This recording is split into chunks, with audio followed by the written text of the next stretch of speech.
వారాహి నవరాత్రుల సందర్భంగా 150 మంది ఋత్వికులతో సహస్ర చండీ మహాయాగం సంప్రదించండి. నమస్తే, వెల్కమ్ టు అవర్ ఛానల్. నేను పద్మిని. ప్రస్తుతంతో పాటు ప్రముఖ ఆధ్యాత్మికవేత్త, దత్త ఉపాసకులు, శ్రీపాద శ్రీవల్లభ దత్తపీఠం వ్యవస్థాపకులు శ్రీమతి లతా దత్త గారు మనతో పాటు ఉన్నారు. మాట్లాడదాం. నమస్తే అక్క. నమస్తే పద్మిని. అక్క, జూన్ 18వ తారీఖున చాలా యోగవంతమైనటువంటి రోజు వస్తోంది, గురు పుష్యమి యోగంతో. సంవత్సరంలో 2-3 పర్యాయాలు మాత్రమే ఇటువంటి యోగవంతమైనటువంటి రోజులు వస్తాయి. మరి ఈ గురు పుష్యమి యోగాన్ని ఎట్లా యూటిలైజ్ చేసుకోవాలి? మీరైతే ఖచ్చితంగా ఈ గురు పుష్యమి అప్పుడే కదా ఈ రింగ్స్ అవి జయించింది, రవి యోగంలో. రవి పుష్యమి యోగం అది కూడా అంతే పవర్ఫుల్ అండ్ సేమ్. సో చెప్పండి, ఎట్లా యూటిలైజ్ చేసుకోవాలి ఈ గురు పుష్యమి యోగా? చాలా చాలా ఆస్పీషియస్ ముహూర్తం అని చెప్పొచ్చు పద్మిని. ఎందుకంటే ఈ గురు పుష్యమి అయిపోయిన తర్వాత నెక్స్ట్ ఇయర్ వరకు వెయిట్ చేయాలి మళ్ళీ మనం గురు పుష్యమి కోసం. లేవు, ఇప్పట్లో లేవు. అయితే మనము బంగారం కొనాలన్నా, పెళ్ళిళ్ళకి ముఖ్యంగా వివాహ ముహూర్తాలు కూడా ఉన్నాయి ఇప్పుడు. పెళ్ళిళ్ళకి మేము బంగారం కొనాలన్నా, వెండి కొనాలన్నా, వస్త్రాలు కొనాలన్నా, లేదా కొత్త వెహికల్ కొనాలన్నా, కార్ కానీ బైక్ కానీ ఇలాంటివి ఏం కొనాలన్నా, కొత్త పుస్తకాలు కొనాలన్నా కూడా ఈ ముహూర్తము అద్భుతమైన ముహూర్తము. ఇంకా ఆ ముహూర్తం ఈ ముహూర్తం అని చూడొద్దు. ఇంతకంటే అద్భుతమైన ముహూర్తం ఇంకొకటి ఉండదన్నమాట. అంటే ఇది మాకు సెట్ అవుతుందా, సెట్ కాదు ఇంకా అని పట్టించుకోక, దేనికి ఏ జాతకం వాళ్ళైనా, ఏ నక్షత్రం వాళ్ళైనా కళ్ళు మూసుకొని కొనేసుకోవచ్చు. ఎందుకంటే కింగ్ ఆఫ్ నక్షత్రం, నేను ఎప్పుడు చెప్తాను, పుష్యమి ఏంటి, గ్రోత్ ని ఇండికేట్ చేస్తుంది, ఎదుగుదల.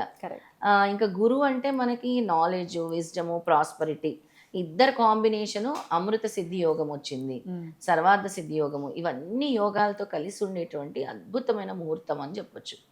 ఇక ఆ రోజు గురువుల్ని కలుసుకోవటం కోసము, గురువుల్ని కలిసి గురోపదేశం తీసుకోవడము, లేదా ల్యాండ్ అగ్రిమెంట్ చేసుకోవటము, రియల్ ఎస్టేట్లో ఇన్వెస్ట్ చేయాలనుకున్నా, కొత్త ఇంటికి అడ్వాన్స్ ఇవ్వాలనుకున్నా, పిల్లల్ని కాలేజీలకు పంపించాలన్నా, స్కూల్కి పంపించాలన్నా. ఎందుకంటే జూన్ 18 మళ్ళీ నవమ సంఖ్య, అదే భక్తి సంఖ్య. అండ్ వెరీ వెరీ చాలా ఎంతటి పవర్ఫుల్ అంటే అంతటి పవర్ఫుల్ అనమాట. దీనికి ఇంకో వేరే తిరుగు లేదు పద్మిని. అలాగే ఆ రోజు మీ గురువుల్ని కలవటానికి వెళ్ళినా, ఎక్కడికి వెళ్ళినా పసుపు రంగు కర్చీఫ్ తీసుకెళ్ళి ఇవ్వండి. ఎల్లో కలర్ కర్చీఫ్ లేదా ఎల్లో కలర్ పుష్పాలు, మ్యాంగోస్ వస్తున్నాయి ఇప్పుడు, మ్యాంగోస్. అలాగే దేవాలయాల్లో కానీ ఎక్కడైనా కూడా అనార్థులకు కానీ ఎల్లో ఫ్రూట్స్ డొనేట్ చేయండి, బనానాస్ కానీ మ్యాంగోస్ కానీ. ఎందుకంటే మనం చేసే చిన్న చారిటీ అయినా మల్టిపుల్ టైమ్స్ ఫలితం వస్తుంది. ఆ రోజు ఏం చేసినా కూడా మల్టిపుల్ టైమ్స్ అవుతుంది అన్నమాట. బట్టలు కూడా మరి పెట్టచ్చు గురువులకి, పసుపు రంగు వస్త్రాలు ఇవ్వచ్చు, లేదా ఏదైనా పసుపు రంగు పుష్పాలు, పసుపు రంగు ఫ్రూట్స్. అలాగే మీరు ఒక పసుపు రంగు క్లాత్ తీసుకొని 7 గోమతి చక్రాలు, 8 లక్ష్మీ గవ్వలు ఆ పసుపు రంగు వస్త్రంలో కొద్దిగా పచ్చకర్పూరం వేసి భగవంతుడి దగ్గర, గురువు దగ్గర పెట్టుకొని తర్వాత మీ లాకర్లో పెట్టుకోండి. చాలా బాగా కలిసి వస్తుంది అన్నమాట. ఇట్లా లైవ్ గురువులు లేరు అని అనుకుంటే గురు దత్తాత్రేయ స్వామికైనా మనం సమర్పించవచ్చు కదా ఇప్పుడు మీరు చెప్పినవన్నీ? అవును, దత్తపీఠాల్లో కూడా సమర్పించవచ్చు.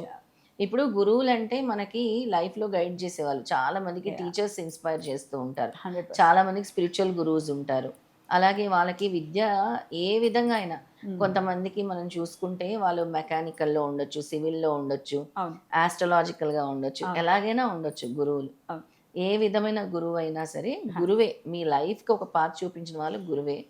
వాళ్ళని వెళ్ళి దర్శించుకోండి. లేదా మీకు వెళ్ళటం కుదరకపోతే ఫోన్లో బ్లెస్సింగ్స్ తీసుకోండి.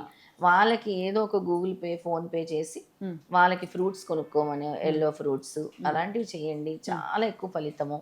అలాగే మీరు బంగారం కొనలేము అని నిరాశ పడవలసిన అవసరం లేదు. ఆ రోజు చక్కగా పసుపు రంగు ఏదైనా, నేను చెప్పాను కదా, ఎల్లో కర్చీఫ్ తెచ్చిపెట్టుకోండి, లేదా పసుపు కొని తెచ్చుకోండి. పసుపు లేదా పసుపు కొమ్ములు కొని తెచ్చుకున్నా చాలా మంచిదన్నమాట. చాలా చాలా కలిసి వస్తుంది. అమేజింగ్. నవగ్రహాల్లో గురుగ్రహానికైనా ఈ పసుపు కొమ్ములు అలా మాల కింద వేయొచ్చు.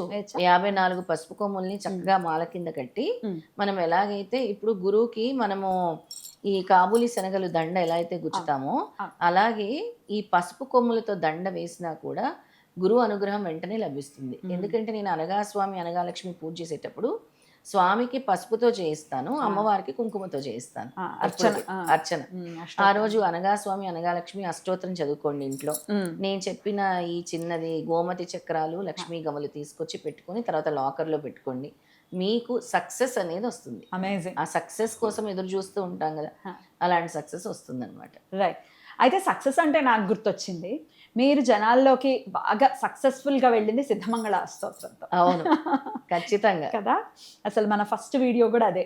అవును, ఇఫ్ యు రిమెంబర్. ఎస్. అది ఎందుకు మర్చిపోతాం, అసలు సిద్ధమంగళ స్తోత్రమే నన్ను నిలబెట్టింది. నాకు వాక్స్థితి వాక్చాతుర్యం పీఠం రావటానికి కారణమే సిద్ధమంగళ స్తోత్రం. 100%. నేను ఈ విధంగా ఇక్కడ కూర్చున్నాను చెప్తున్నానంటే దానికి దత్తాత్రేయ స్వామి ఈ స్తోత్రం ద్వారా నన్ను ఇక్కడ కూర్చోబెట్టారు. ఖచ్చితంగా. ఎందుకంటే ఫస్ట్ టైం నాకు ఇంకా గుర్తుంది 4 years బ్యాక్ అనుకుంటా. 4 years బ్యాక్. అవును, ఏమైనా చేద్దాం అక్క, దత్తుడి ఆరాధనలో ప్రత్యేకంగా ఉన్నారు అని అంటే సిద్ధమంగళ స్తోత్రం గురించి చెప్దామా అన్నారు. అవును, ఓకే చెప్దామని చెప్పి కూర్చొని చేయడం జరిగింది. సరే, ఇట్లా యోగవంతమైనటువంటి రోజుల్లో సిద్ధమంగళ స్తోత్రాన్ని జపించడం ఎటువంటి ఫలితాన్ని ఇస్తుంది? అద్భుతమైన ఫలితాలను ఇస్తుంది. ఎందుకంటే మామూలుగా ఒక్కసారి సిద్ధమంగళ స్తోత్రం చదివితేనే స్వామి చెప్పారు, నాయనలారా పరమ పవిత్రమైన ఈ సిద్ధమంగళ స్తోత్రం పఠించిన ఎడల అనగాష్టమి వ్రతము చేసి సహస్ర సద్బ్రాహ్మణులకు భోజనం పెట్టిన ఫలము లభించును. అంటే ఒక్కసారి మనం సిద్ధమంగళ స్తోత్రం చేస్తేనే స్వామి అంతటి ఫలితాన్ని, అంటే 11 సార్లు మనం చేస్తే ఆ రోజు గనక 54 సార్లు కానీ 108 times కానీ చేసుకుంటే అసలు మీకు అఖండ విజయం, ఇంకా తిరుగులేదు. గురువు ఎలా అంటే ఇలా షవర్ చేస్తారు బ్లెస్సింగ్స్, ఇలా పూలవాన కురిపించినట్టు అలా షవర్ చేస్తారు. ఎప్పటిదాకా ఉందక్క గురు పుష్యమి యోగం? ఆ రోజున, ఆ రోజు మాత్రము పూర్తి రోజు లేదు పద్మిని, ఆ రోజు మధ్యాహ్నం వరకే ఉంది గురు పుష్యమి యోగం. ఓకే, మధ్యాహ్నం తర్వాత లేదు. అంటే ఆ రోజు చాలా తక్కువ సమయం ఉంది మనకి, ఉదయం 11:30 వరకే ఉంది. ఓకే, అందుకే ఆ సమయంలోనే, ఈ సమయం లోపే మనం పూర్తి చేసుకోవాలి. ఆరాధన అయితే ఏంటి, ఇప్పుడు సిద్ధమంగళ స్తోత్రం ఏదైనా కూడా. ఓకే, ఒకవేళ ఆ ముహూర్తంలో మొదలు పెడితే సాయంత్రం వరకు కూడా మీరు చదువుకోవచ్చు, అలా ఏమీ తప్పు లేదు. స్టార్ట్ చేయడమే ఇంపార్టెంట్. ఎలా అవుతుంది, నాకు 54 సార్లు అవుతుందా లేదా, 108 సార్లు అవుతుందా లేదా కాదు. ఆ రోజు మనం లైవ్ ఇద్దాం పద్మిని, తప్పకుండా లైవ్ ఉంటుంది సిద్ధమంగళ స్తోత్రం. మనతో పాటు అందరూ ఆ లైవ్ లో సిద్ధమంగళ స్తోత్రం పారాయణం చేశాము, మేము కూడా మీతో పాటు 11 సార్లు చదివాము సిద్ధమంగళ స్తోత్రం అని మనకు కమెంట్ చేస్తే అలాగే వాళ్ళకి గురువు అనుగ్రహం సంపూర్ణంగా ఉంటుంది. 11 times చదవటానికి ఇంచుమించుగా 20 minutes పడుతుంది. అంతే కదా, అంతే. సో ఆల్మోస్ట్ మనకి సూర్యోదయం నుంచి 11:30 వరకు ఉంది యోగం. ఉంది. 54 సార్లు ఈజీగా అయిపోతుంది. ఇంకా సామూహికంగా సమిష్టిగా గనక చేశారంటే, సామూహికంగా అదే లెక్కన 5 ఉన్నాం అక్క, అలా చేసుకోవచ్చు. 5 5 సార్లు చదివితే 25 సార్లు చదివినట్టు, 10 సార్లు చదివితే 50 సార్లు చదివినట్టు, 11 సార్లు చదివితే అలా 20 సార్లు చదివితే 108 సార్లు అయిపోతుంది కదా. 22 సార్లు చదివితే 108 సార్లు అయిపోతుంది. అందరూ కలిసి కూడా హాయిగా చేసుకోవచ్చు. ఆ సమిష్టి సాధనే స్వామికి ఇష్టం కాబట్టి ఆ రోజు అందరు ఎవరి ఇళ్లలో వాళ్ళు ఒక సమయం మనం పెడదాం పద్మిని. ఉదయం 10 నుంచి 11:30 సమయంలో అందరూ చదవండి సిద్ధమంగళ స్తోత్రం. ఆ సమయంలో మాకు కమెంట్స్ పెట్టండి. మీ పనంతా చేసేసుకోండి. 10 to 11:30 వరకు ముహూర్తం ఉంది కాబట్టి మీ ఇళ్లలోనో లేదో దేవాలయాల్లో పీఠాల్లో, లేదా మన దత్తపీఠంకి రావాల్సిన వాళ్ళు హైదరాబాద్లో ఉండే వాళ్ళు రావచ్చు, లేదా ఎవరి ఇంట్లో వాళ్ళు కూర్చొని మీ పూజ గదిలో స్వామి ముందు కూర్చొని చదివి మాకు కమెంట్ చేయండి. రైట్. అయితే ఒకసారి మనం పాడేద్దామా సిద్ధమంగళ? తప్పకుండా పద్మిని. సిద్ధమంగళ స్తోత్రం అలాగే నామజపం కూడా చెప్తాను. ఆ 2 నామస్మరణ కూడా భజన లాగా చేసుకోవచ్చు. అలాగే అక్క, ముందే చేద్దాం. ముందు సిద్ధమంగళ స్తోత్రం చేసేద్దాం. శ్రీపాదరాజం శరణం ప్రపద్యే, శ్రీదత్తరాజం శరణం ప్రపద్యే. సిద్ధమంగళ స్తోత్రం. శ్రీమదనంత శ్రీ విభూషిత అప్పల లక్ష్మీ నరసింహరాజా, జయ విజయీ భవ దిగ్విజయీ భవ, శ్రీమదఖండ శ్రీ విజయీ భవ. శ్రీ విద్యాధరి రాధ సురేఖ శ్రీరాకీధర శ్రీపాద, జయ విజయీ భవ దిగ్విజయీ భవ, శ్రీమదఖండ శ్రీ విజయీ భవ. మాతా సుమతి వాత్సల్యామృత పరిపోషిత జయ శ్రీపాద, జయ విజయీ భవ దిగ్విజయీ భవ, శ్రీమదఖండ శ్రీ విజయీ భవ. సత్య ఋషీశ్వర దుహితానందన బాపనార్యనుత శ్రీచరణ, జయ విజయీ భవ దిగ్విజయీ భవ, శ్రీమదఖండ శ్రీ విజయీ భవ. సవితృకాటక చయన పుణ్యఫల భరద్వాజ ఋషి గోత్ర సంభవ జయ విజయీ భవ దిగ్విజయీ భవ శ్రీమదఖండ శ్రీ విజయీ భవ దోచౌపాతి దేవలక్ష్మి ఘన సంఖ్యా బోధిత శ్రీచరణా జయ విజయీ భవ దిగ్విజయీ భవ శ్రీమదఖండ శ్రీ విజయీ భవ పుణ్యరూపిణీ రాజమాంబసుత గర్భ పుణ్యఫల సంజాత జయ విజయీ భవ దిగ్విజయీ భవ శ్రీమదఖండ శ్రీ విజయీ భవ సుమతి నందన నరహరి నందన దత్త దేవ ప్రభు శ్రీపాద జయ విజయీ భవ దిగ్విజయీ భవ శ్రీమదఖండ శ్రీ విజయీ భవ పీఠికాపురా నిత్య విహారా మధుమతి దత్త మంగళ రూపా జయ విజయీ భవ దిగ్విజయీ భవ శ్రీమదఖండ శ్రీ విజయీ భవ శ్రీపాదరాజం శరణం ప్రపద్యే శ్రీదత్తరాజం శరణం ప్రపద్యే. ఈ స్తోత్రం యొక్క ఫలితం చెప్తాను నాయనలారా. పరమ పవిత్రమైన ఈ సిద్ధమంగళ స్తోత్రం పఠించిన వేళ అనగాష్టమి వ్రతం చేసి సహస్ర సద్బ్రాహ్మణులకు భోజనం పెట్టిన ఫలము లభించును. ఈ స్తోత్రము యోగిలచే పఠింపబడును. ఈ స్తోత్రం పఠించినంతనే కోరికలు నెరవేరును. ఈ స్తోత్రం పఠించిన వేళ దత్తాత్రేయ స్వామి శ్రీపాద శ్రీవల్లభ స్వామి కృపకు పాత్రులగదురు. ఈ స్తోత్రం పఠించిన చోట సూక్ష్మవాయు మండలంలో సిద్ధపురుషులు అదృశ్య రూపంలో తిరుగుదురు.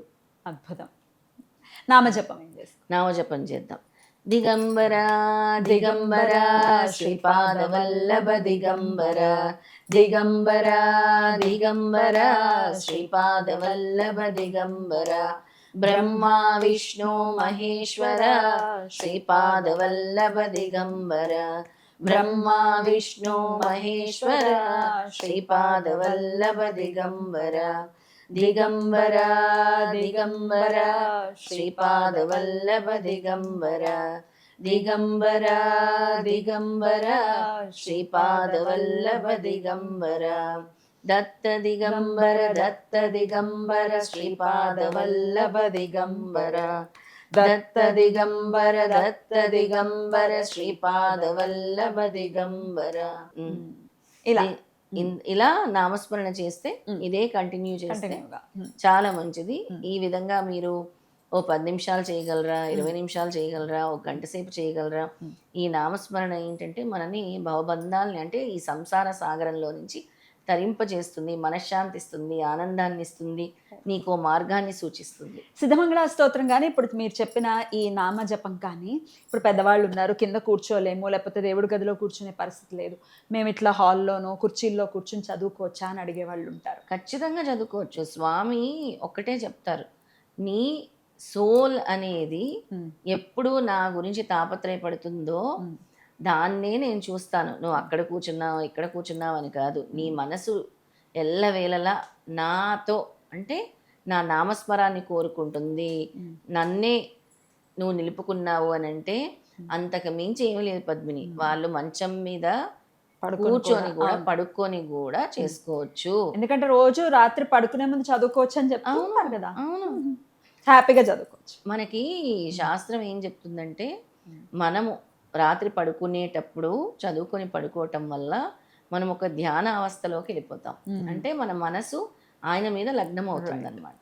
దాన్ని అద్భుతం, చాలా చక్కగా ఎక్స్ప్లెయిన్ చేశారు. ఖచ్చితంగా ఇది లైవ్ కూడా ఉంటుంది కాబట్టి ఆ రోజు మార్నింగ్ 10 to 11:30 లైవ్ ఉంటుంది కాబట్టి లైవ్లో మీరు చదవండి. అంతా చదివిన తర్వాత అక్కడే కమెంట్ సెక్షన్లో రాయండి. చేశాను మేము సిద్ధమంగళ స్తోత్రాన్ని. చాలా అద్భుతంగా మాకు వివరించారక్క, కృతజ్ఞతలు. నమస్కారం అక్క. జయ గురుదత్త. జయ గురుదత్త.